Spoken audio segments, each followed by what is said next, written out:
오늘 아마 수요성경대학 강의안을 받으시고 조금 의아해하신 분들이 계실 거예요. 미리 보셨다면 조금 의아하신 분들이 계실 것입니다.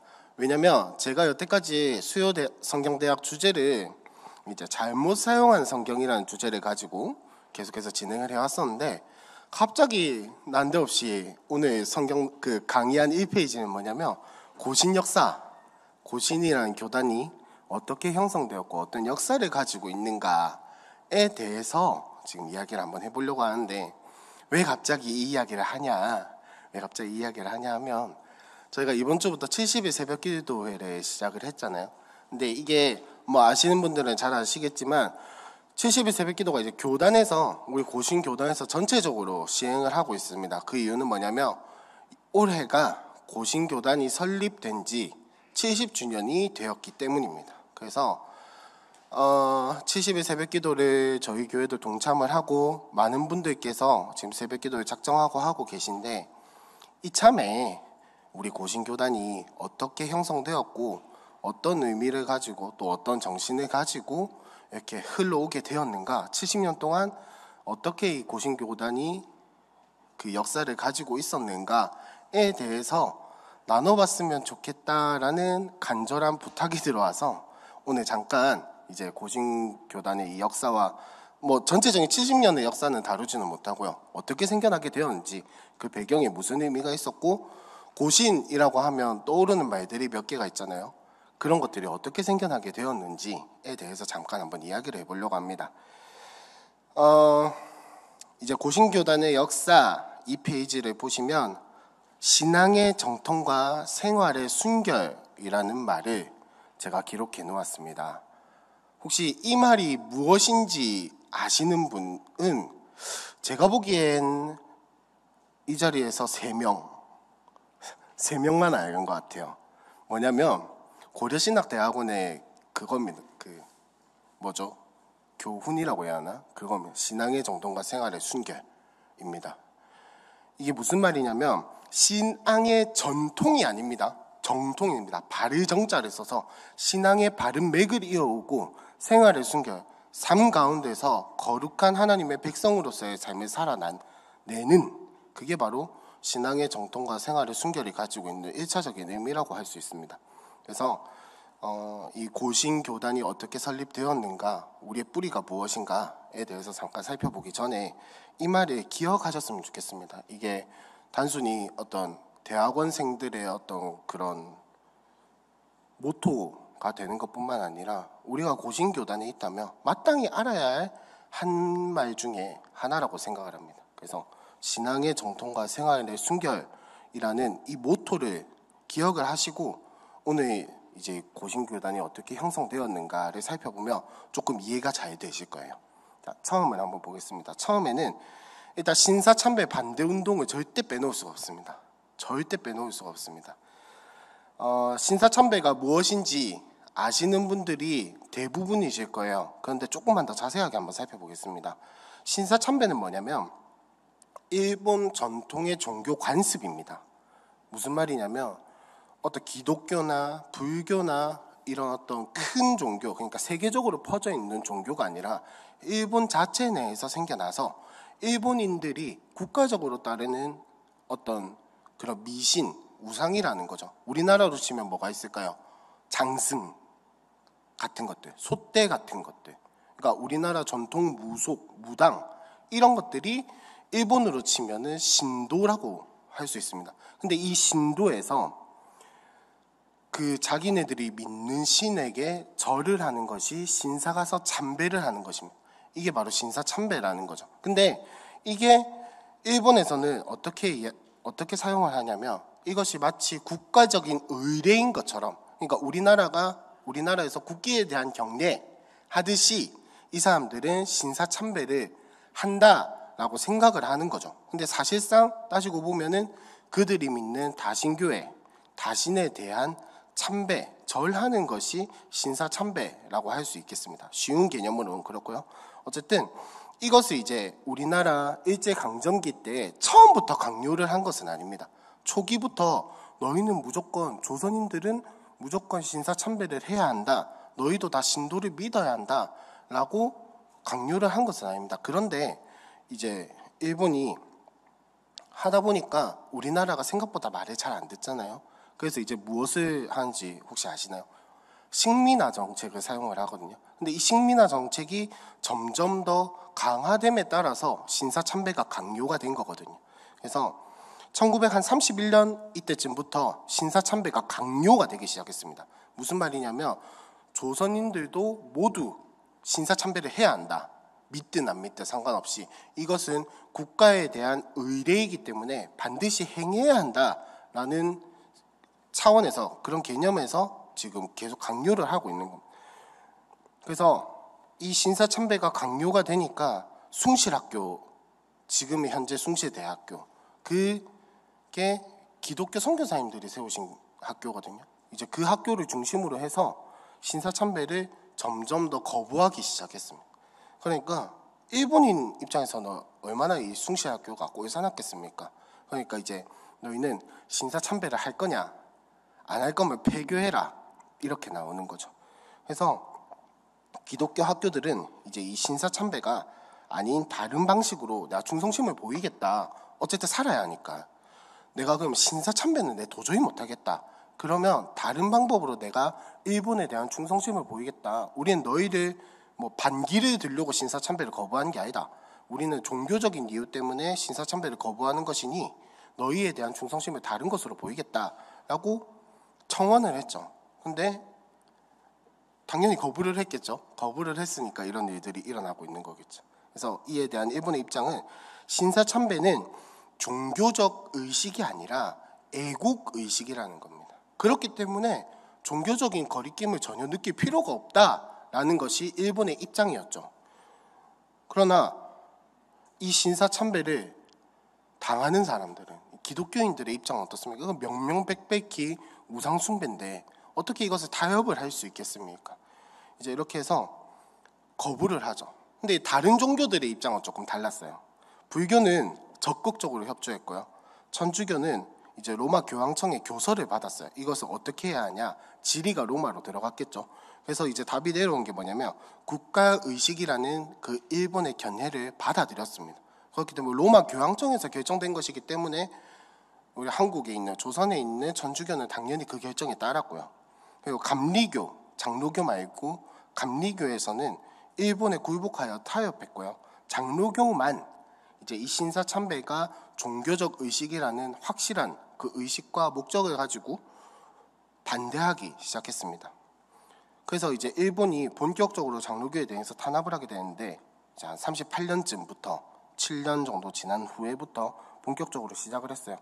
뭐 이야기를 하자면 굉장히 많지만 대표적인 사건 하나가 뭐냐면 이제 이때만 해도 조선의 장로교의 총회는 하나였거든요.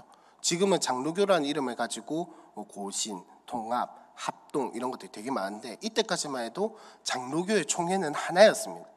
그러니까 총회를 한다 이러면은, 지금은 고신이 총회를 하면은 보통 저희 신학대학원에 가서 하거든요.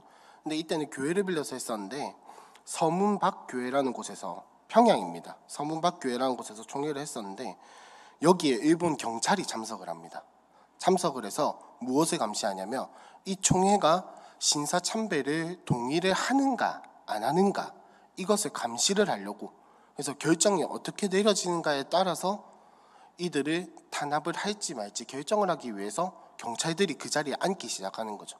생각해 보세요. 우리 교회가 얼마 전에 장로 투표를 했잖아요. 이거를 감시하기 위해서 경찰이 이 자리에 앉아 있다. 어떻게 결과가 나오는지 보고 자신들이 필요한 조치를 하기 위해서 이 자리에 앉아 있다. 이 얼마나 말이 안 되는 행동입니까? 그런데 당했다라는 거죠. 이때 기독교인들은 그것을 당했다라는 겁니다. 그렇게 해서 어떻게 됐을까요? 이 총회에서 어떤 결정이 났을까요? 반대하는 사람도 있었고 찬성하는 사람도 있었겠죠. 결론은 찬성하는 쪽으로 결론이 났습니다. 찬성하는 쪽으로 결론이 나서 총회가 끝난 직후에 그 총회를 대표하는 총대들이 신사에 가서 직접 절하는 상황까지 이르렀다라는 거죠. 이제 이 총회가 신사참배해도 된다 라는 결정을 내리니까 어떻게 되냐면 지역적으로 그리고 굉장히 조직적으로 반대하는 운동들이 일어납니다. 그래서 남장로교, 북장로교, 호주장로교는 총회를 탈퇴하겠다라는, 총회 더 이상 이게 함께하지 않겠다라는 결정을 내렸고요. 그다음에 이때까지만 해도 신학교가 하나였습니다. 평양신학교라는 이 신학교가 폐쇄하는 결정을 내리게 됩니다. 난 도저히 이 총회 밑에서 신학자들의 목회자들이 길러낼 수 없다라는 차원에서 폐교를 결정하게 되죠. 그리고 뭐 평북이라든지 평남, 하여튼 우리나라 조선 팔도의 모든 곳에서 조직적으로 신사참배를 반대하는 운동들이 일어납니다. 여기에는 여러분들이 많이 들어보시고 잘 아시는 뭐 주기조 목사님이라든지 주남선 목사님, 한상동 목사님, 손양선, 한부선, 뭐 이계실 등등등 굉장히 많은 분들이 이 조직적으로 그리고 지역적으로 퍼져나가서 신사참배를 반대하는 운동을 펼치게 되었죠. 그렇게 해서 뭐 많이 합니다. 노예 반대 결의안도 제출하고요. 그 다음에 하여튼 지역적으로 굉장히 많이 반대 운동을 하고 어떤 뭐 기독교 이런 거를 정립하기 위해서 문서도 작성하고 많이 했습니다. 그러나 어떻게 됐을까요? 신사참배 반대가 성공했을까요? 성공하지 않았다면 고신교단이라는 게 아마 없었을 것 같아요. 실패했고 한국에 있는 장로교 총회는 완전히 뿔뿔이 산산조각 나게 됩니다. 무슨 말이냐면 일본이 강제적으로 해체를 시켰어요. 기독교 자체를. 그러니까 무슨 장로교, 감리교 이런 거 없애고 흩고 이렇게 해서 어떻게 만드냐면 일본 기독교 조선 장로 교단이라는 것을 설립을 해요. 그러니까 자기 입맛에 맞는 기독교를 만들어서 하나로 묶어서 자기네들의 통제 아래 두는 거죠. 이것이 한 1940년쯤 됩니다. 우리나라가 해방을 1945년도에 했으니까 약 5년 정도는 이거는 뭐 반대운동이고 자시고 할 것도 없이 손 쓸 수도 없이 5년 동안은 완전히 일본한테 묶여서 살았다라는 거죠. 이제 이런 상황 가운데서 일본이 또 어떤 목표를 가지고 신학교를 성립을 하는데 이 목표가 뭐냐면 충량 유의한 황국 기독교 교역자를 양성하는 학교, 조선신학교라는 이름을 만들어서 신학교를 하나 만듭니다. 그게 뭐냐면 일본에 충성하는 일본 기독교 목회자를 양성하는 곳이라는 목표를 가지고 만들어요. 참 지금 생각하면 너무 어처구니 없고 말도 안 되고 이 정말 우리나라에 일어났던 일인가 싶을 정도의 어이없음이죠. 그러나 실제로 있었던 역사입니다. 그리고 두 번째로 이제 넘어가면 신앙은 보수적이나 신학은 자유라는 제목을 제가 하나 적어놨는데 뭐냐면 사실 이 고신교단이 만들어진 가장 큰 어떤 베이스라고 할까요? 가장 큰 기반은 뭐냐면 신학교입니다. 그러니까 어떤 조직을 구성해서 먼저 이렇게 고신총회를 만든 것이 아니라 기본 출발 베이스가 고려신학교에서 출발을 했거든요. 근데 이 고려신학교가 어떻게 만들어지게 되었는지에 대해서 한번 잠깐 살펴보려고 합니다. 이제 역사를 조금 시간이 조금 지나서요. 40년에서 멈춰 있었죠. 45년 지나고 해방하고 이제 기독교가 아까 말씀드렸던 것처럼 일본 기독교로 완전히 하나로 됐다고 했잖아요.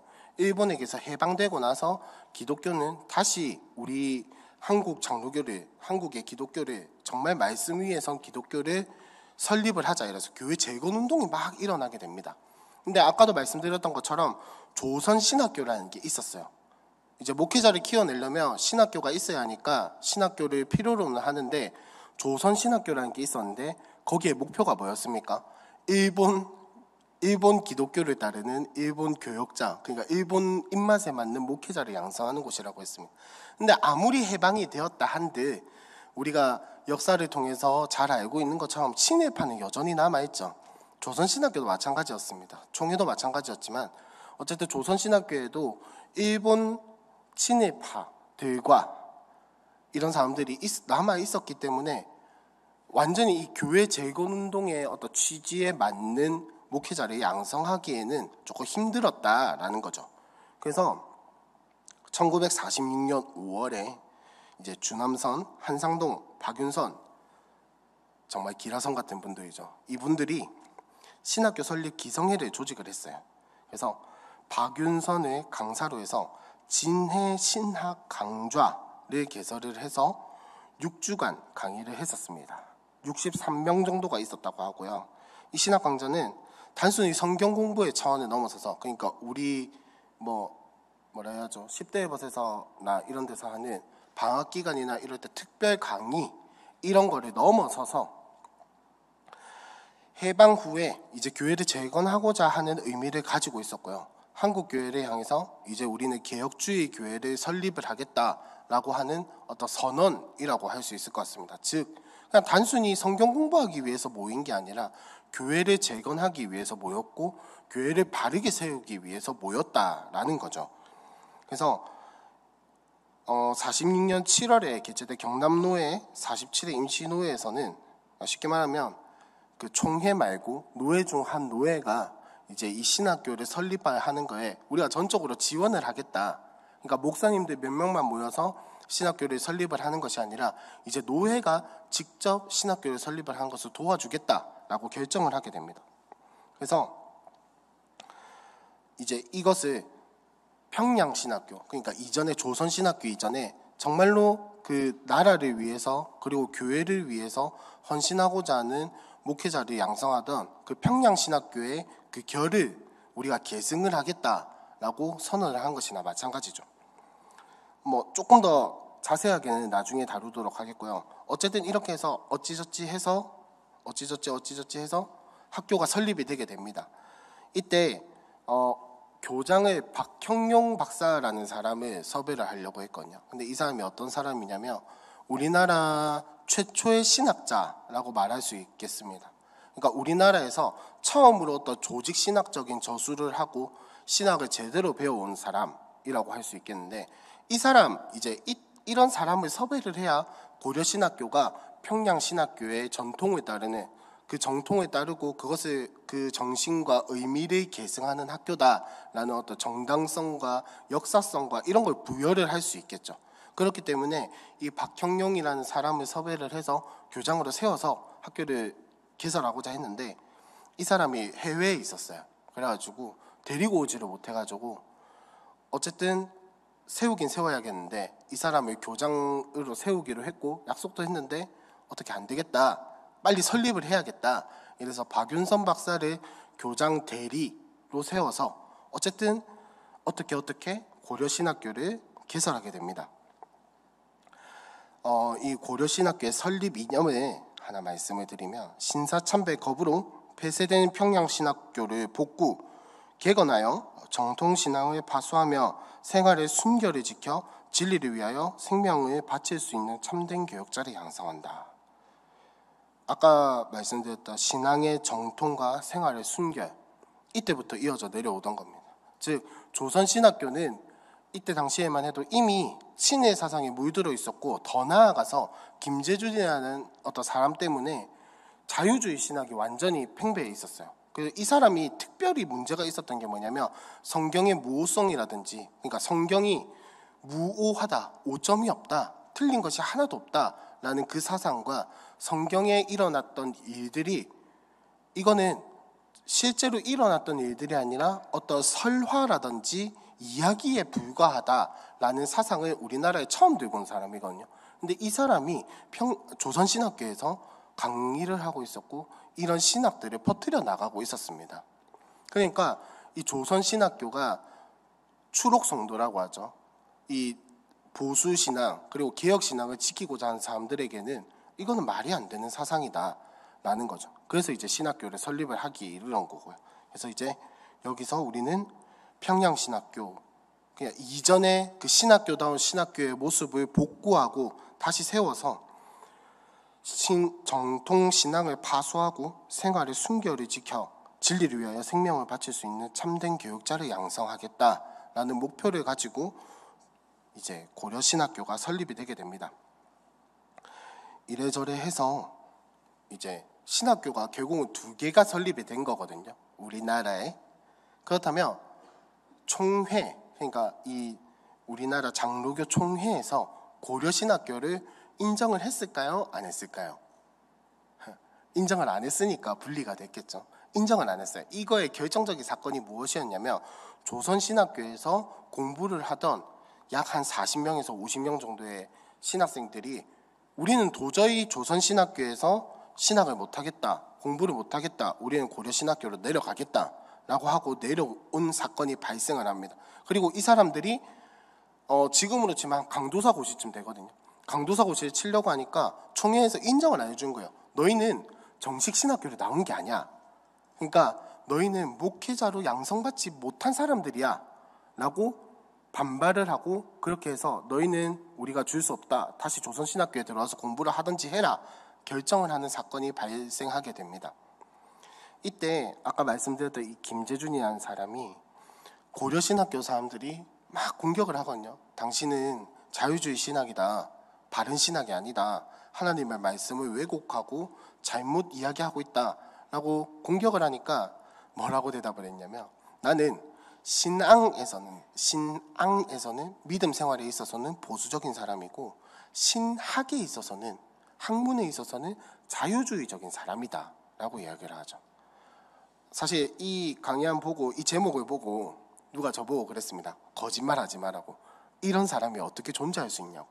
신앙은 보수적인데 신학에 있어서 자유주의적인 사람이 존재할 수 있냐고. 절대 그럴 수 없죠. 하나님의 말씀을 하나님의 말씀으로 받아들이지 못하면서 어떻게 신앙을 지켜나갈 수 있겠습니까? 하나님의 말씀이, 하나님께서 행하신 일들이 전설, 설화, 이야기 중에 하나라고 생각하는 사람이 어떻게 신앙을 지켜나갈 수 있겠습니까? 즉 김재준의 말은 그냥 자기를 변호하기 위한 자기 합리화에 지나지 않았습니다. 이 조선신학교가 그런 모토를 가지고 있었다라는 거죠. 신앙에서는 보수적이나 신학에 있어서는 자유주의적인 태도를 취하겠다. 이제 그때 당시의 사람들에게 가서 물어보면 제가 예상하기로는 아마 이렇게 이야기해요. 개방적인 어떤 태도를 취해야 한다. 우리가 세계가 이렇게 다양한 신학을 가지고 있으니 우리는 그런 걸 섭렵을 해서 좋은 점을 찾아내야 하고, 이렇게 이야기를 할 것 같은데, 어쨌든 이 사람들, 이 조선신학교의 주장들이라든지 가르침을 자세히 살펴보면 결국은 이 사람들은 하나님의 말씀을 말씀으로 받아들이지 않았습니다. 그런 의미에서 이제 많은 사람들이, 아까 말씀드렸던 40명에서 50명의 사람들이 고려신학교로 내려오게 된 거겠죠. 이런 일들이 있고 난 뒤에 이제 이전까지만 해도 이 장로교 총회에서는 그냥 저 사람들 그 추록 성도들이라고 하고 신사참배를 거부했던 이 사람들이 자기 잘난 맛에 사는구나 라는 정도로 생각을 했을 것 같아요. 근데 이제 신학교 문제가 불거지고 이렇게 되니까 이제 점점 쟤네랑은 같이 못 있겠다라는 움직임이 시작되게 됩니다. 이제 아까 말씀드렸던 것처럼 45년에 우리나라가 해방된 이후에 이제 일본 기독교 조선 장로 맞나요? 아무튼 그게 일본 기독교 그 총회가 해산이 됐겠죠. 그 이후에 교회를 재건하고자 하는 움직임이 일어났죠. 그래서 신사참배를 반대했던 지도자들은 교역자 이제 수련회 같은 거 열어서 재건 원칙이라는 것을 발표를 합니다. 무엇이냐면 이 교회를 다시 세워나가고 총회와 노예라든지 이런 교회 조직들을 다시 세워나갈 때 우리가 이런 원칙들을 가지고 설립을 하겠다. 근데 이 중에 가장 칼 같았던 게 뭐냐면 신사참배하던 사람들은 받아들이지 않겠다입니다. 받아들인다 해도 어떻게 받아들일 거냐? 그 사람들의 회개와 어떤 믿음 생활을 보고 난 뒤에 받아들이겠다. 일반 성도님들은 할 것도 없고 당연히 교역자들도 마찬가지로 그렇게 하겠다라는 원칙을 발표를 하죠. 당연히 반발하는 사람들도 있었을 것입니다. 그리고 대체적으로 이게 전국적인 분위기가 아니었고요. 경남노회를 중심으로, 그러니까 경남지방을 중심으로 퍼져나가던 그런 문화고 운동이었습니다. 그래서 이제 교회 재건 운동이 전개가 되는데 참 좀 그랬던 게 당연히 친일파 중에서도 이런 시류를 따라가는 사람들이 분명히 있었겠죠. 이런 시류를 따라가는 사람들도 있었고, 어쨌든 이 경남노회, 이 경남지방의 목사님들이 자수관을 제시를 해요. 뭐냐면 신사참배했던 사람들은 이런 형태로서 자숙해서 너희의 믿음을 보이고 너희의 믿음이 정말 변하지 않았다라는 것을 보이고 다시 돌아와라 라고 어떤 안을 제시를 하죠. 근데 이 경남노예 안에서도 친일파가 있었겠죠. 이런 사람들이라든지 대수롭지 않게 여기는 사람들이 이 자수관을 받아들였을까요? 당연히 안 받아들였겠죠. 대수롭지 않게 생각하고 뭐 그냥 별것 아닌 거 할게 뭐 이 정도로 생각을 한다든지, 혹은 뭐 친일파 중에서도 강경한 사람들은 우리 왜 그거 해야 하냐, 우리는 국가 의식을 했을 뿐이다 라고 이야기를 하는 사람들도 있었겠고요. 하여튼 이런 것들 때문에 뭐 임원들이 사퇴하고 뭐 노예가 막 노회장이 바뀌었다가 돌아왔다가 노회장이 누가 되느냐에 따라서 이 자수관을 하겠다 말겠다 이런 것들이 막 바뀌게 됩니다. 한마디로 제가 자주 쓰는 말로 난리도 아니었습니다. 막 난장판이었죠, 말 그대로. 그 중에서도 신앙의 정통을 지키려고 하는 사람들이 있었고, 그 가운데에서도 그냥 뭐 국가의식 했는데 뭐 그냥 넘어가자 이런 사람들도 있었고요. 이런 분위기 속에서 고려신학교가 설립이 된 거예요. 이런 분위기 속에서 고려신학교가 설립이 되고 신앙의 정통을 지켜나가고자 하고 생활의 순결을 지켜나가고자 하는 것이 바로 이 고려신학교가 탄생하게 된 배경이었습니다. 그래서 이것을 교회 재건운동과 고려신학교 설립을 주도했던 중심인물 중에 한상동 목사님과 박윤선 목사님이라는 분이 계셨는데, 이분들이 분리주의자라는 어떤 모함을 받게 돼요. 무슨 말이냐면 이 사람들은 그냥 조금 쉽고 편하게 말씀을 드리자면, 그냥 저 사람들은 따로 막 분리되려고 하는 게 그냥 기본 어떤 성향이다. 저 사람들은 그냥 분리되는 게 좋아서 신앙을 지키는 거다라는 정도의 모함을 받게 되는 거죠. 거기에다가 한상동 목사님은 더 나아가서 난 이 노예 더 이상 못 있겠다, 노예 탈퇴하겠다. 목사님들은 반드시 어떤 노예에 소속이 되어 있어야 하거든요. 근데 이 노예를 난 탈퇴를 하겠다라는 지경에까지 이르게 됩니다. 근데 여기서 더 골 때리는 건 뭐냐면, 여기서 이제 분리파와 비분리파가 나뉘게 되거든요. 뭐냐면 경남노예 안에서 우리의 신앙을 지켜보자라고 하는 사람들과, 안 된다, 이제 여기서 나와가지고 우리만의 신앙을 지켜나가야 한다, 그러니까 공동체를 따로 만들어야 한다라는 사람들이 존재하게 됩니다. 여기서 이제 뭐라고 할까요? 이 과정 중에서 재건파가 생겨나게 됩니다. 재건파 혹시 아시나요? 재건 무슨 교회. 이 여기서 이제 재건파가 분리가 되게 되는 겁니다. 이 재건파는 고려파보다 훨씬 더 강경한 입장, 그러니까 분리파의 입장이라고 볼 수 있겠죠. 여기서 우리의 신앙을 도저히 지키지 못한다라고 생각했던 사람들이 재건파였습니다. 이런 상황 속에서 고려신학교가 설립이 되게 되고, 박형룡 박사라는 사람은 아까 말씀드렸던 그 고려신학교의 어떤 정통성과 역사성을 살리기 위해서 섭외한 그분이 결국은 고려신학교에 오게 됩니다. 한국에 들어와서 교장을 역임하게 되는데, 참 여기서도 여러 가지 문제가 있었어요. 박형룡 박사랑 설립자들, 그러니까 한상동 목사님이라든지 이런 분들과 어떤 의견의 충돌이 생겼거든요. 그래서 그게 뭐냐면, 정통신학을 세우고 교회를 개혁하자는 그 흐름은 동의를 했으나 총회의 인준을 받을 것인가 말 것인가, 신학교의 위치는 어디로 할 것인가, 그리고 뭐 외부 선교회야 도움을 받을 것인가 말 것인가, 어디에 도움을 받을 것인가, 이런 문제 때문에 갈라서게 됩니다. 박형룡 박사가 결국은 고려신학교에서 나가게 되거든요. 그렇게 해서 생기게 된 학교가 뭐냐면 장로의 신학교예요. 장신대학교. 그렇게 해서 생겨나게 된 거고, 어쨌든 참 많은 영향을 받고 참 많은 일이 있었고 많은 갈등과 분리와 고통을 겪게 되는 게 고려신학교의 설립입니다. 여기서 이제 이런 일들로 인해서 외부에 있는 사람들이, 그러니까 고려파 내부 말고 외부에 있는 사람들이, 고려파 사람들은 굉장히 독선적이고 분리하기를 좋아하는 사람들이다라는 인식이 자동적으로 생겨나게 됩니다. 그럴 수밖에 없겠죠. 외부의 시선에서는 신앙에 대해서 대수롭지 않게 생각하고 그 신사참배와 이런 것들에 대해서 대수롭지 않게 생각하는 사람들 눈에서는 이것이 정말 신앙을 지키는 일이 아니라 그냥 싸우기를 일삼는 사람들이구나 라는 시선으로 받아들여질 수 있을 것 같습니다. 그렇게 해서 결국은 이제 총회가 고려파를 고립시키려고 하거든요. 어떤 일이 생기냐면 미소기바라이라고 일본의 어떤 미신적인 행사가 있습니다. 그거에 대해서 문제를 삼으니까 이제 한상동 목사님이 제명해야 한다. 그거에 대해서 동의한 김길창이라는 사람을 제명을 해야 한다. 이러니까는 근데 그 김길창이라는 사람도 경남노회 안에서 굉장히 힘이 있었던 사람이거든요. 하여튼 이런저런 문제로 또 경남노회 안에서도 또 나뉘게 돼요. 계속해서 나뉘게 되죠. 그러니까 이러니까 외부에 있는 사람들 눈에서는 쟤네는 무슨 분리하기 너무 좋아하네. 편 가르고 그 바울이 말했던 당짓기를 굉장히 즐겨하는구나 라는 시선으로 바라볼 수도 있었겠죠.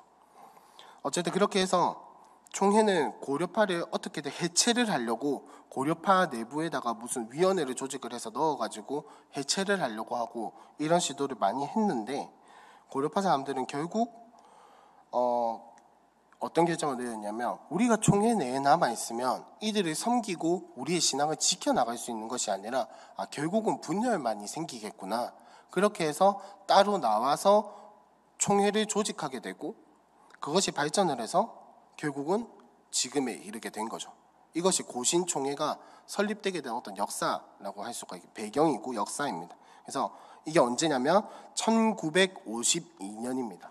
70년 전. 지금으로부터 70년. 1952년에 고려 총회가 설립이 되고 이때 이제 고려신학교 그 부지에서 신사참배를 회개하고 3일 동안 부흥회를 한 뒤에 총도의 발대식이 이루어지게 됩니다. 그럼으로써 정식적으로 고려파가 아니라 고신총노회가 생기게 된 거죠. 그래서 이제 왜 올해가 70년이냐, 왜 1952년을 시작으로 잡냐라고 하면은 이 이유 때문에 그렇다라는 것을 알고 계시면 될 것 같습니다.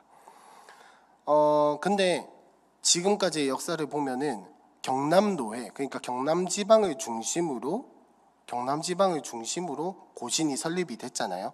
그래서 지금도 사실 고신이 경남노회, 그러니까 경남지방 쪽에 많이 모여 있습니다. 위로 올라가면 올라갈수록 고신교회는 찾아보기가 사실 힘들어요. 부산에서는 진짜 많거든요. 오늘 이제 교회에서 노예 어떤 담임 목사님께서 노예 임원을 맡고 계시기 때문에 어떤 일들을 처리한다고 해봤는데 부산 중부노회에 속해 있습니다. 저희 교회가 부산 중부노회에 속해 있는데 거기에 이제 교회들을 다 세보니까 한 80교회 정도 되더라고요. 우리 교회까지 치면 81교회. 거기에 기도소라고 이제 막 개척한 교회를 기도소라고 하거든요. 쉽게 말하면 그것까지 합하면 한 90개 가까이 될 것 같습니다. 부산 중부 노회만요. 부산 노회 말고, 부산 전체 말고 부산 중부, 그러니까 동래, 금정 뭐 이렇게 북부 양산 조금까지 합해서 여기만 80몇 교회, 거의 90교회. 뭐 서부도 있을 것이고 남부도 있을 것이고 동부도 있을 것이고 북부는 없어졌으니까요. 부산 노회라고 또 부산 서구, 중구, 사하구 이쪽에 또 있거든요. 다 합치면은 꽤 많지 않을까요? 몇백 교회 정도는 되겠죠. 그런데 이 고신도 참 뭔가 아쉽고 아픈 역사가 하나 있는데 전국적으로 퍼질 수 있는 기회가 한 번 있었습니다. 뭐냐면 승동과의 연합이라는 사건이 있었습니다. 강의 안에 보시면 승동과의 연합과 환원이라는 그 파트가 있는데 뭐냐면 이 승동이라는 교단이 어디냐면 지금으로 치면 합동이에요. 합동. 이게 무슨 말이냐면 승동이랑 연동이라는 교단으로 나뉘게 된 사건이 하나가 있었습니다. 뭐냐면 WCC를 어떻게 받아들일 것인가, 세계교회협의회를 어떻게 받아들일 것이냐. 찬성하는 쪽이 연동이고 반대하는 쪽이 승동이었거든요. 그러니까 이 승동과 연동으로 나뉘게 된 후에 승동 측에서 승동교단, 그러니까 지금은 합동이지만 이때는 승동이었거든요. 이 승동교단에서 약간 큰 지도자가 누구였냐면 아까 말씀드렸던 박형용이라는 이 사람인데 이 사람의 어떤 실수라든지 이런 것들로 인해서 승동 쪽이 좀 많이 상황이 힘들게 됐어요. 그냥 교단을 유지하기가 굉장히 어려워진 거죠. 그렇게 해서 이 사람들이 어떤 생각을 하냐면 그러면 우리가 그 고려파 사람들이랑 합치자, 통합을 하자 이렇게 된 거예요. 그렇게 해서 실제로 고려파 총회에서 이것을 고신 총회에서 이것을 받아들이게 됩니다. 그래, 통합을 하자, 합치자 이렇게 해서 일어나게 되는데 몇몇 사람들이 이제 굉장히 신중하게 좀 시간을 두고 따질 건 따져가면서 신앙이라든지 이런 걸 어떻게 해나갈지 조율을 해나가면서 통합을 하자 이랬는데 당연히 이 반대의 사람들도 있었겠죠. 그냥 합치고 보자 라고 하는 사람들도 있었을 것입니다. 근데 결국은 어떻게 되냐면 고신 쪽도 그렇고 승동 쪽도 그렇고 정식적인 어떤 차근차근 절차를 밟아 나간 게 아니라 순식간에 그냥 좀 약간 수다다다다다닥 이렇게 진행을 하게 됩니다. 엄밀하게 말하면 통합을 하기는 했는데 엄밀하게 말하면 교회 전체가 다 이렇게 인정을 하고 받아들이고 동의하고 결합이 된 게 아니라 지도자들 사이에서만 결합이 되기로 결정을 한 거죠. 합법적인 절차긴 했으나 굉장히 좀 좀 안 좋은, 합법적이긴 하지만 별로 덕은 되지 않는 그런 절차라고 할 수 있겠습니다. 어쨌든 이렇게 해서 합치게 되었는데 문제는 뭐냐면 신학교가 2개가 되었다라는 거죠. 아까 말씀드렸던 거 혹시 기억나시는지 모르겠지만 박형룡 박사가 고려신학교에서 이탈하면서 신학교를 하나 세웠는데 장로회 신학교를 세웠습니다. 그러니까 승동 측에는 장로회 신학교가 있고 고신 측에는 고려신학교가 있죠. 그러면 이거 어떻게 할 거냐, 이 문제가 불거지게 된 거죠. 근데 이 고신 쪽에서는 절대 신학교를 포기를 못하겠죠. 이 고려신학교에서부터 고신총회가 생겨난 것이기 때문에, 그리고 그 고려신학교의 어떤 정통성과 이런 것에 대해서 굉장히 자부심을 가지고 있었기 때문에 절대 포기 못합니다. 그렇다면 어떻게 해야 할까요? 이걸 잘 합의를 해가지고 어떻게 해야겠죠. 합치든지 말든지 잘 합의를 해야겠죠. 근데 이 합의를 하는 과정에서 약간 문제가 생긴 거예요. 고려신학교 쪽에서는 그냥 고신 쪽에서는 우린 절대 포기 못한다. 신학교를 양립을 시키던가 이런 어떤 교육 과정을 통합을 시키던가 손을 봐가지고 신학교는 따로 있어야 한다 이랬는데, 승동 측에서 그것을 합의하는 과정에서 말을 살짝 바꾼 거예요. 고신 쪽 모르게 하나로 합치겠다 이런 식으로 말을 바꾼 거예요. 그러니까 이제 여기서 고신 사람들이 안 되겠다, 우리는 다시 돌아가야겠다, 승동과 연합하지 못하겠다라고 하면서 이제 다시 환원 운동이 일어나게 됩니다. 이제 여기에서 이렇게 표현을 하면 좀 그렇지만 윗지방을 굉장히 많이 뺏겼어요. 윗지방 교회들을. 윗지방 교회들 굉장히 많이 뺏기고 결국은 이제 이 경남 지방을 중심으로 해서 남아있는 이 교회들을 수습을 해서 다시 고신 총회로 환원이 다시 되게 된 거죠. 그러면서 이제 고신 총회의 사실 세력이 조금 약해졌어요. 그게 어떻게 보면 아쉬운 점. 저는 제 개인적인 사견으로는 잘 결정했다라고 생각은 하지만 조금 뭔가 아쉬운, 새가 크다고 절대 좋은 건 아니지만 어쨌든 조금 아쉬운 그런 점이라고 할 수 있겠습니다. 이런 식으로 해서 결국은 이제 현재 고신총회가 이루어지게 된 거죠. 이런 신사참배 반대 운동과 신학교 문제들을 다 딛고 일어나서 승동과의 어떤 합동이 있었고 환원이 있었지만 어쨌든 지금의 고신교단의 모습을 찾아가게 된 것입니다. 이 외에도 고려신학교가 고신대학교로 발전하면서 좀 안 좋은 사건들도 있었거든요. 이사회의록을 조작을 한다든지 여러 가지 사건이 있었지만 그에 대해서는 사실 고신총회라기보다는 학교의 문제이기 때문에 이때부터는 그런 것에 대해서는 다음에 기회가 있을 때 나누도록 하고요.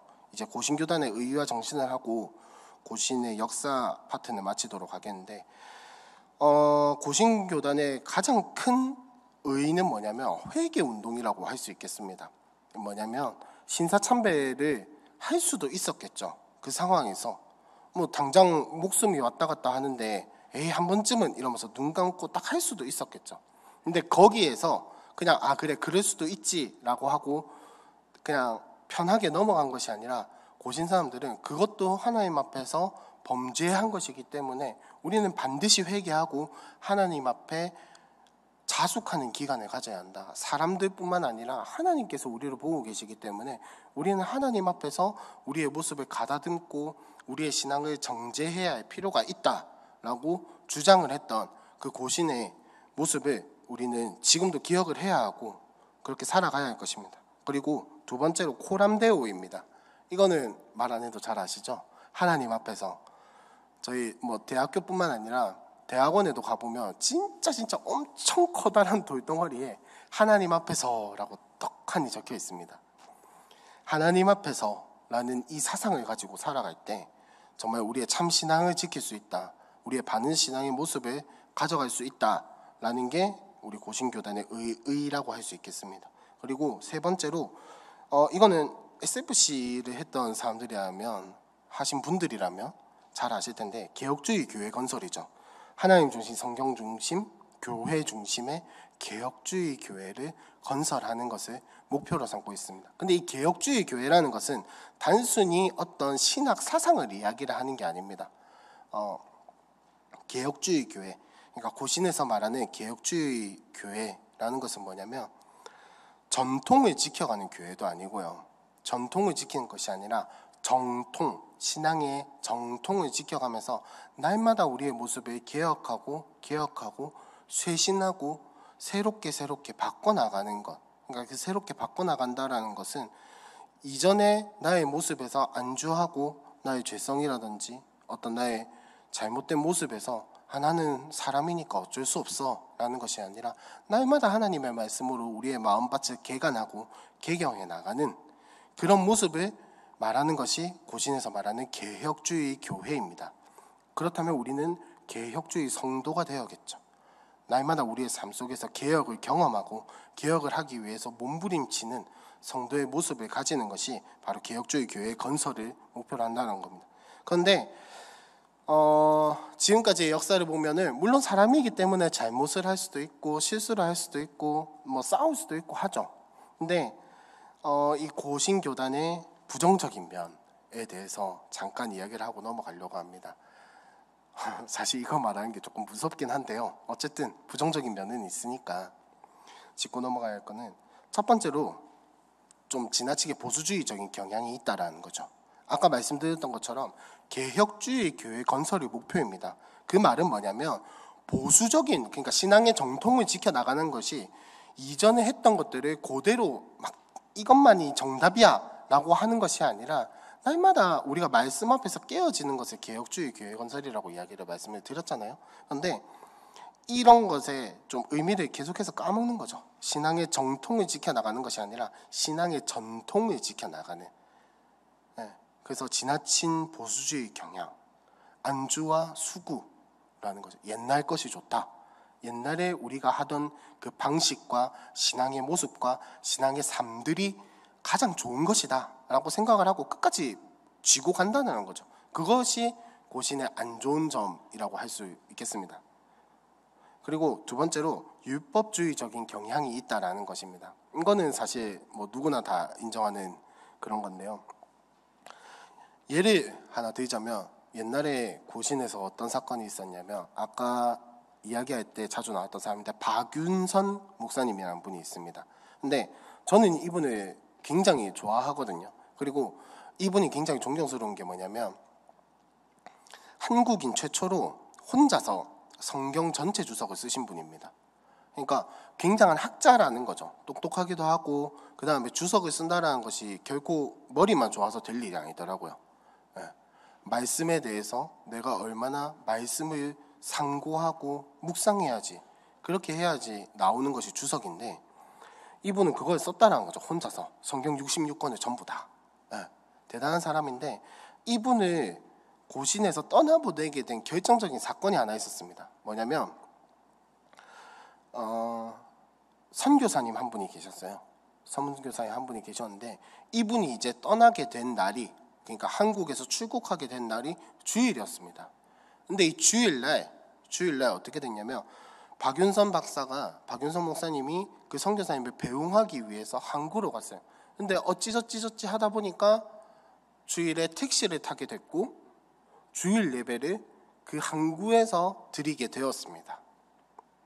여러분 생각은 어떠세요? 그럴 수도 있다입니까? 아니면 절대 그러지 못하지, 절대 안 되지 입니까?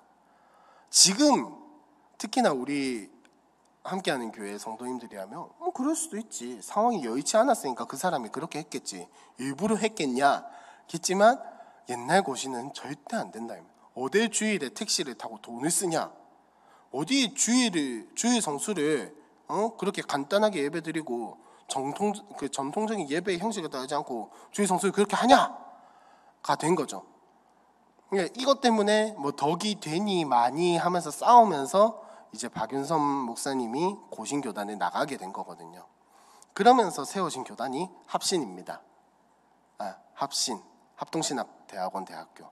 그쪽이 이제 박윤선 박사님의 계열이거든요. 참 많이 갈라졌죠. 많이 갈라지고 많이 싸우고. 아무튼 이런 지나치게 율법주의적인 경향.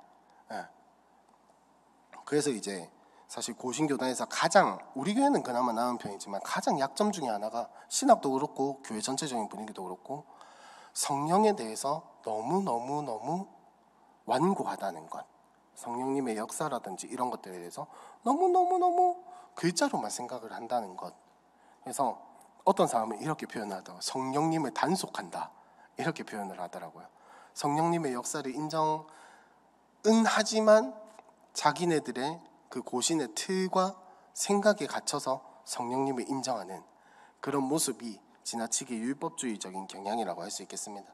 그리고 마지막으로 굉장히 배타성이 짙다라는 거죠. 그러니까 뭐냐면 우리가 세상과 교회를 이야기를 할 때 세상이 거룩하지 못하다라고 해서 우리가 세상을 등지고 살아가서는 안 되잖아요. 세상 속에서 살아가고 세상 속에서 우리가 섬기고 그들의 기독교적인 문화와 생각으로 바꾸어내고 복음을 전하는 것이 우리가 세상 속에서 가진 사명이잖아요. 근데 옛날의 고신의 입장은 그렇지 않다라는 거죠. 쉽게 말하면 세상에서 살아갈 게 아니라 우리끼리 따로 공동체를 만들어서 살아가는 것이 정말 거룩한 삶이다. 그러니까 교회 내에서 그냥 교회 안에서만 살아가는 것이 거룩한 삶이다 라고 생각을 하는 게 고신의 입장이었다는 겁니다. 그래서 이제 뭐 노예라든지 이런 것에서 문제가 불거졌을 때 고신의 지도자들은 그냥 우리가 그래도 이 안에서 덕을 세우고 어떻게든 신앙을 지켜나가겠다가 아니라 그냥 분리하고 빠져나오고 했다라는 겁니다. 물론 그 상황에서는 그럴 수밖에 없었을 수도 있겠지만 다른 방법도 있지 않았을까 하는 생각을 저는 한국교회사를 공부하면서 너무 많이 생각을 했거든요. 다른 방법도 있지 않았을까? 꼭 이렇게 해야만 했을까? 그러니까 이들이 그런 생각을 가지고 했다라는 게 아니라 이들의 행동을 보면은, 고신의 역사를 보면은 그런 경향이 없지 않아 있다라는 거죠. 그래서 우리는 이런 것들을 잘 기억하고 혹여나 그런 일이 있어서는 안 되겠지만 교회나 노회나 뭐 고신교단 전체적으로 그런 일들이 있다면 우리는 어떻게 해야 할지 역사를 보면서 한번 깊이 고민하는 것도 필요하겠다라는 생각을 합니다. 이렇게 뭐 잘 설명한 건 아니지만 어쨌든 고신교단의 형성 역사에 대해서는 끝내도록 하고요. 이제 본론으로 넘어가서 이제 진짜 본론으로 넘어가서 뒷페이지에 보시면 이제 잘못 사용한 성경 진도를 한번 나가보도록 하겠습니다. 간단하게 하고 넘어갈게요. 자, 1번 능히 감당할 수 있는 것만을, 고린도전서 10장 13절에 대해서 이야기를 하려고 하는데 다 같이 한번만 읽어보겠습니다. 사람이 감당할 시험 밖에는 너희가 당한 것이 없나니 오직 하나님은 미쁘사 너희가 감당하지 못할 시험 당함을 허락하지 아니하시고 시험 당할 즈음에 또한 피할 길을 내사 너희로 능히 감당하게 하시느니라. 고린도전서 10장 13절 말씀인데 질문 하나 하겠습니다. 여러분이 살면서 당한 고난과 어려움들 정말 감당하실만 했습니까? 하나님이 그래, 이 정도는 하나님이 나에게 주신 감당할 만한 거야 라고 생각하신 적이 과연 얼마나 되실까요? 여러분들의 신앙의 수준을 여쭤보고자 하는 것이 아니라 그만큼 우리가 살아가면서 너무너무 큰 일을 많이 겪어요. 사람마다 그 큰 일에 대한 기준이 다르긴 하겠지만 어쨌든 우리는 나이가 적고 많고를 떠나서 항상 어떤 고난이나 이런 게 닥치면 이런 생각을 할 때가 종종 있습니다. 이게 정말 내가 감당할 수 있는 건가? 이거 내 감당 못하겠는데? 라는 생각을 가지게 되죠. 사람이라면. 왜냐면 우리의 능력은 한계가 있고 우리가 가진 역량은 분명히 제한선이 있으니까요.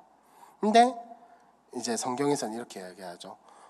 사람이 감당할 시험 밖에는 너희가 당한 것이 없나니 오직 하나님은 미쁘사 너희가 감당하지 못할 시험 당함을 허락하지 아니하시고.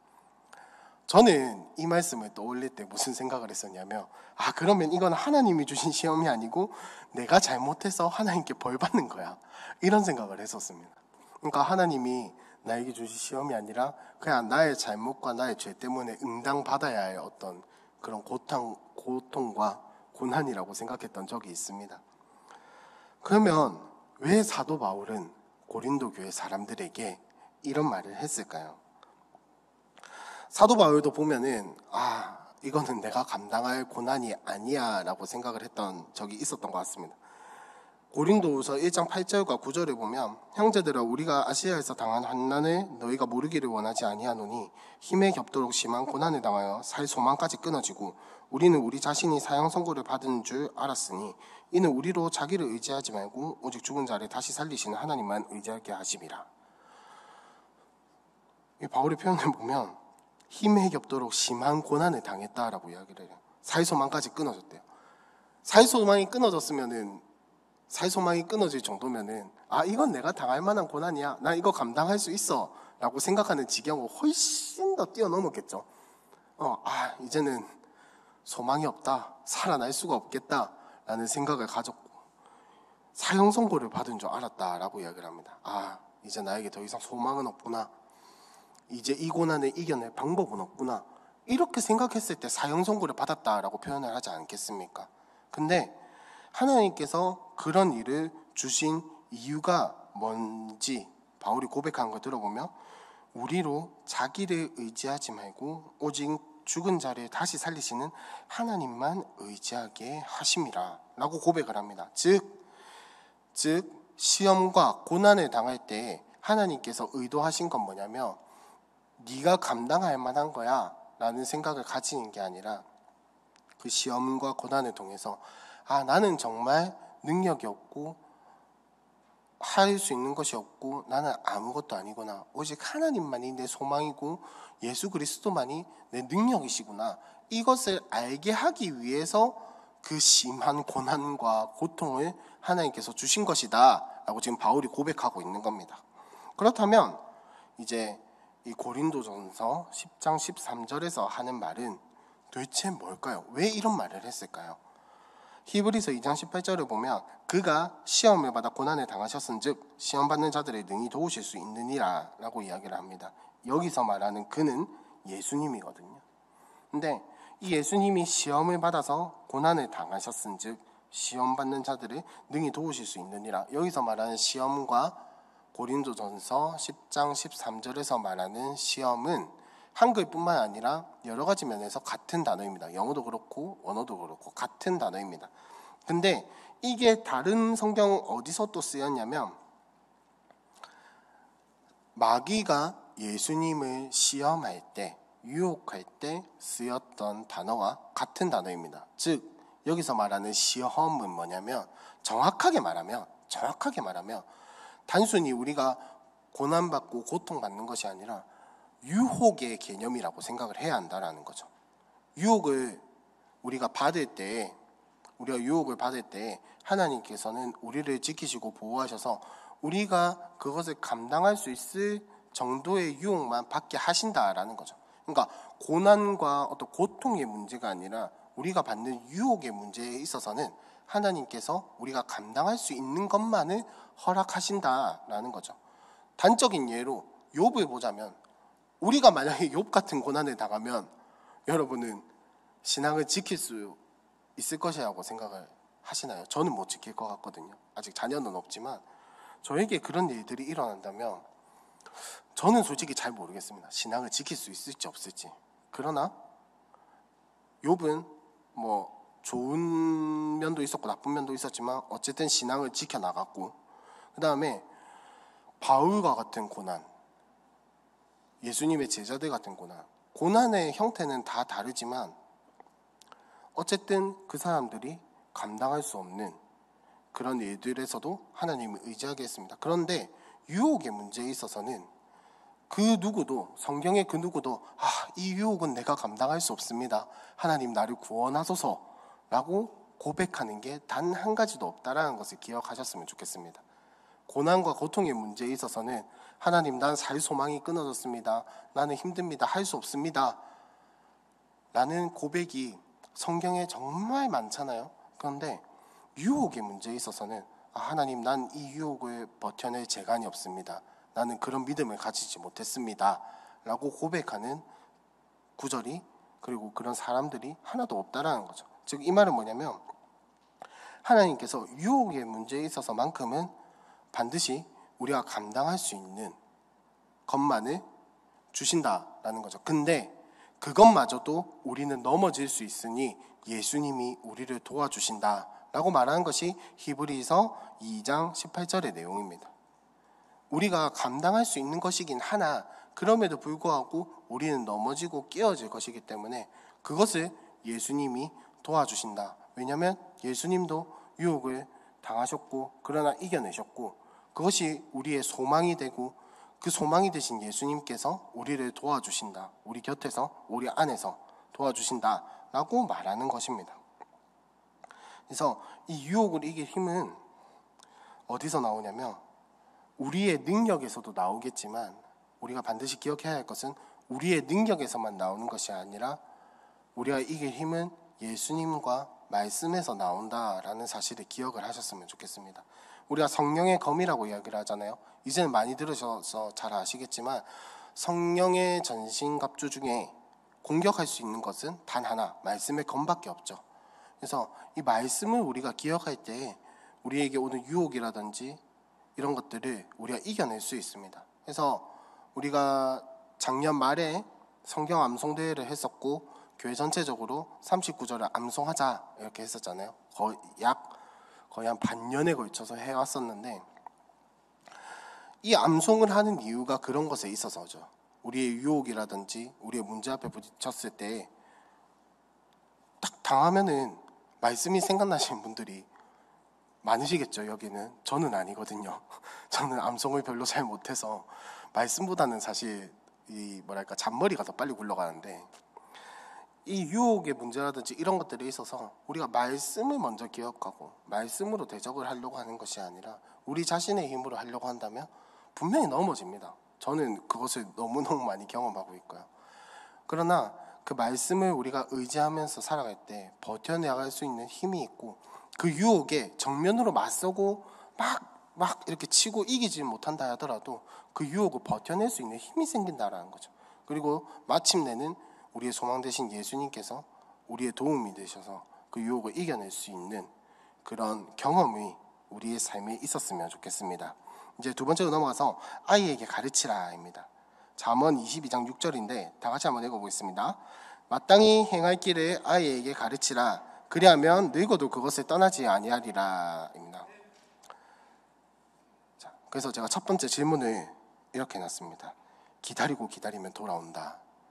물론 돌아옵니다. 저 같은 경우에도 그런 케이스 중에 하나고요. 기다리고 기다리면 돌아옵니다. 저는 제가 돌아와 봤기 때문에 돌아온다라는 걸 아는데, 근데 여기 계신 분들은 어떨지 모르겠지만 돌아오지 않는 경우도 분명히 있었습니다. 어릴 때 제 친구 이야기이긴 한데 안 듣고 있을 것 같아서 이야기를 하는데, 분명히 저랑 한 중고등학교 때까지만 해도 믿음 생활을 굉장히 잘했거든요. 잘했어요. 잘하지 걔나 저나 막 신앙이 막 충만해가지고 막 성령 충만해서 막 학교 마치면 교회 가서 1시간씩 기도하고 그러지는 않았는데 어쨌든 교회에 잘 붙어 있었고 성경 말씀 배우려고 많이 노력을 했었습니다. 근데 지금은 그 친구가 교회를 다니는지 안 다니는지 모르겠어요. 개인적으로 사정이 좀 있어서 연락을 끊기도 했지만 제가 알기로는 지금 교회도 안 나가고 있거든요. 이제 거의 10년 넘도록 교회를 안 나가는 걸로 알고 있는데 언젠가는 돌아올 수도 있겠죠. 근데 지금 현재 그 친구를 보는 부모님의 마음은 어떻겠습니까? 이 아이가 정말 돌아올까 하는 의심이 생기겠죠. 그렇다면 이 잠언 22장 6절의 말씀은 과연 이루어지는 문제일까요? 아니면은 어떤 문제일까요? 자녀를 양육하는 것에 있어서 성경적인 태도와 가치관을 심어주는 것은 굉장히 중요합니다. 어릴 때부터 그런 것들을 심어놓는다면, 심어놓고 우리가 삶으로 그것을 보여준다면 그 아이에게 그것이 습득이 되고 마음속에 박히게 되어서 어떤 상황이 있어서든지 어려운 상황에서나 좋은 상황에서나 성경적인 가치관으로 살아가겠죠. 근데 이것이 반드시 그 사람이 늙어서도 그것을 떠나지 않는다라고 말할 수 있는 건지에 대해서는 우리가 조금 더 이 본문을 살펴봤으면 좋겠습니다. 잠언은 기본적으로 한 주제가 있는데 뭐냐면 옳은 길과 그릇된 길에 대해서 이야기를 합니다. 이 옳은 길은 뭐냐면 지혜로운 자가 가는 길이 옳은 길이라고 이야기를 하고, 그릇된 길은 어리석은 자들이 가는 길이라고 이야기를 하거든요. 근데 이 22장 6절에서 말하는 마땅히 행할 길은 뭐냐면 옳은 길, 지혜로운 자가 걸어가는 길입니다. 이 잠언에서 말하는 지혜로운 사람은 누구겠습니까? 하나님을 경외하고 하나님을 믿는 사람, 하나님께서 주신 지혜로서 삶을 살아가는 사람이 옳은 길을 걸어가는 지혜로운 사람이겠죠. 그러니까 이 22장 6절에서 요구하는 마땅히 행할 길은 바로 그런 길을 이야기를 하는 것입니다. 그러니까 이 아이가 재능이 있는 길, 뭐 이런 것을 이야기를 하는 게 아니라 삶의 방식이라든지 교육 방향을 이야기를 하는 것이 아니라 이 사람의 직업을 이야기를 하는 것이 아니라 신앙의 생활에 있어서, 신앙에 있어서 우리가 무엇을 가르쳐야 하고 어떤 것을 가르쳐야 하는가, 그것을 마땅히 행할 길이라고 표현을 하고 있는 거죠. 그런데 우리가 강의 안에 보시면 이런 말이 있죠. 트램퍼 롱맨 3세라는 사람이 했던 말을 제가 적어놨습니다. 이 잠언의 요점은 부모로 하여금 자녀들을 가르치도록 격려하지만 그렇다고 해서 자녀들이 절대로 잘못된 길로 가지 않을 것이라고 보장하지는 않는다 입니다. 무슨 말이냐면 잘못된 길로 간 그 신앙으로 키운 자녀가 잘못된 길로 간다 했을 때 신앙으로 키운다고 해서 반드시 잘못된 길로 안 간다라는 보장이 있는 것도 아니고, 그렇다라고 해서 떠나갔을 때 안 돌아온다라는 보장이 있는 것도 아니고, 그렇다고 해서 떠나갔을 때 영영이 그렇게 간다, 이것을 말하는, 그러니까 공식을 말하는 것이 아니라는 말입니다. 신앙으로 키운다라고 해서 이렇게 된다, 신앙으로 안 키우면 이렇게 된다 라는 걸 말하는 게 아닙니다.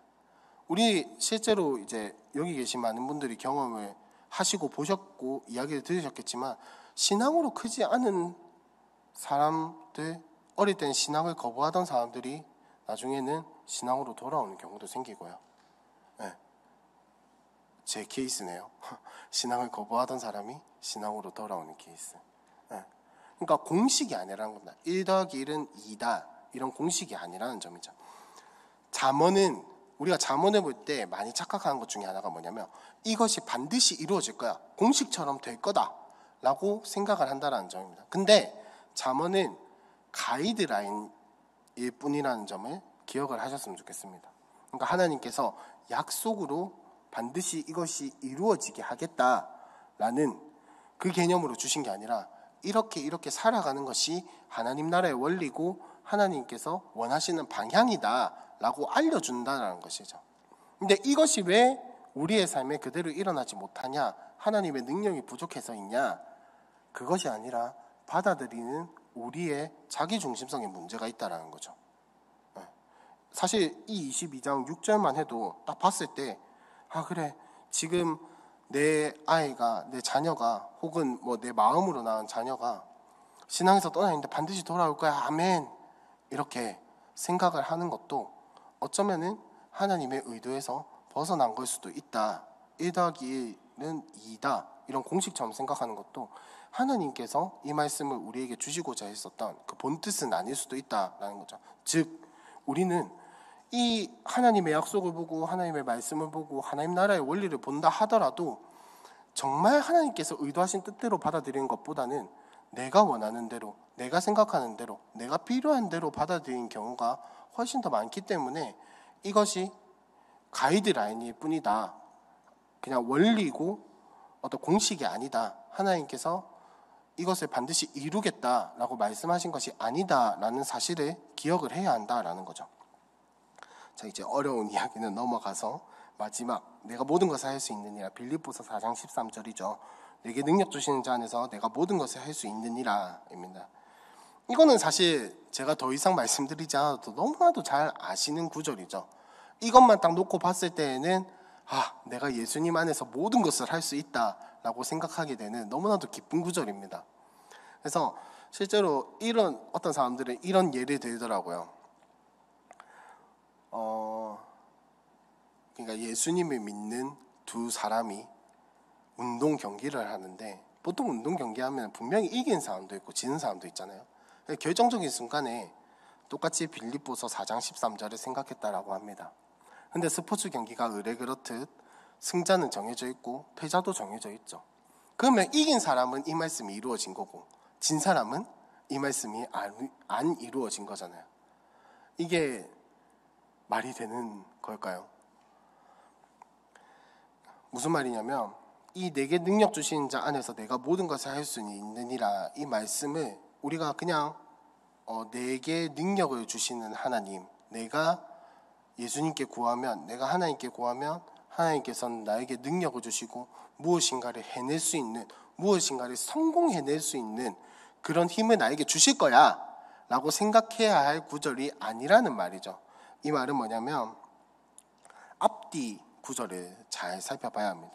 그래서 빌립보서 4장 11절에서 12절을 제가 강의에 적어놨는데 내가 궁핍함으로 말하는 것이 아니니라 어떠한 형편이든지 나는 자족하기를 배웠노니 나는 비천에 처할 줄도 알고 풍부에 처할 줄도 알아 모든 일 곧 배부름과 배고픔과 풍부와 궁핍에도 처할 줄 아는 일체의 비결을 배웠노라 라고 이야기를 합니다. 요점은 뭐냐면 바울은 자족하는 것에 대해서 이야기를 하고 있다는 겁니다. 내게 능력 주시는 자 안에서 내가 모든 것을 할 수 있다라는 말은 뭐냐면 나에게 하나님께서 성공할 수 있는 능력을 주실 것이다.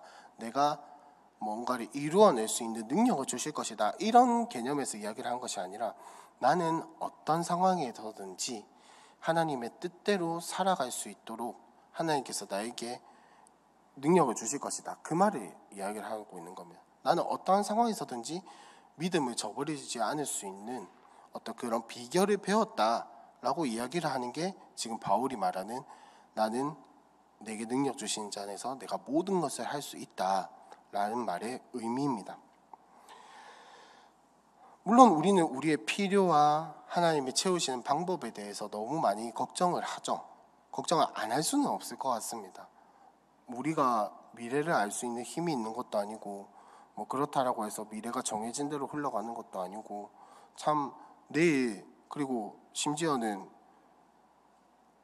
이 수요 성경대학이 끝난 후에 무슨 일이 일어날지 우리는 모르지 않습니까? 그렇기 때문에 우리의 필요와 우리의 채워짐에 대해서 우리는 분명히 걱정을 할 것입니다. 근데 바울이 자족하는 법을 배워라.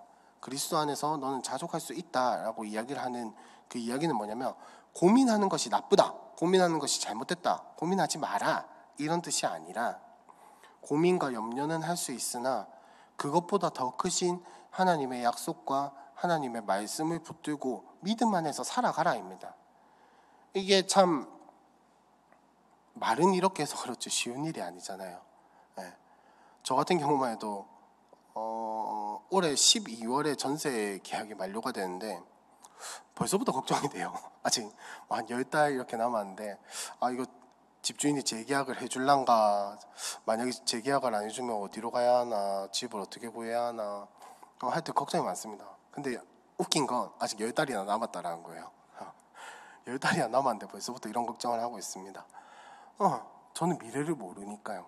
어떻게 될지 모르고 정해진 게 아무것도 없으니까 걱정을 하고 있습니다.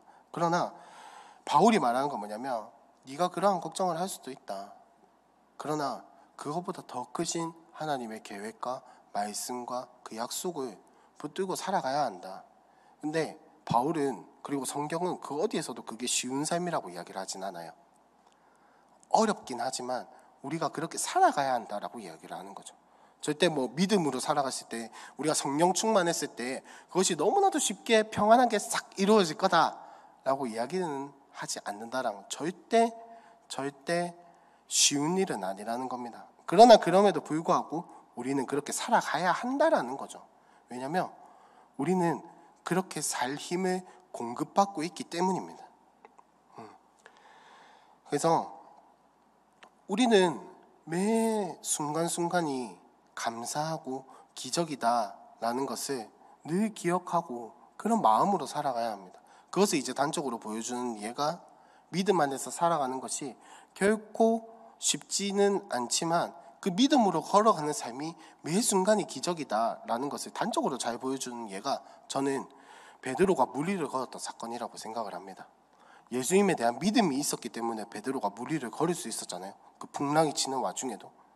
결국 그 믿음을 가지는 것이 쉬운 일은 아니지만 그 믿음을 가지고 살아갈 때 그 어떤 상황에서도 우리는 매 순간이 기적이고 감사합니다라는 것을 고백을 할 수 있을 것입니다. 그리고 하나님이 우리의 필요를 채우신다라고 분명히 약속을 하셨거든요. 마태복음 6장에서 이야기를 하죠. 하나님께서 길가에 있는 그 풀도 먹이시고 공중의 새도 먹이시고 살게 하시는데 하물며 사랑하는 자녀인 너희들을 살게 하시지 않겠느냐.